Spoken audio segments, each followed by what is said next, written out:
सच्चे दरबार की जय हो। भाई मेरी सच्चिया आजा वाली माता दे सदा ही जय।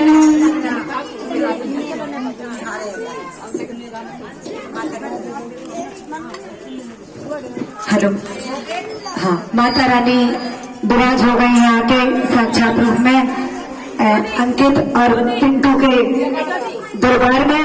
तो एक बार जोर नारा जयकारा होगा और सारे भक्त मीठी मीठी तालियों का साथ देंगे और मेरे साथ साथ बोलेंगे बोलिए साचे दरबार की भाई मेरी सच्चिया जोता वाली माता तेरी सदा ही जय। ये हमारी मैया है, आप लोगों की क्या मौसी रखती है? कितनी दूर दूर क्यों बैठे हो? बंदी आ रही है क्या हमारे में से? आओ नजदीक करोगे गुस्सा मत होना, मेरी आवाज ऐसी है कि जोर से बोलो और मिलके बोलो और प्यार से बोलो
घुमाते हैं, रोक दो ना दूसरी जगह बुला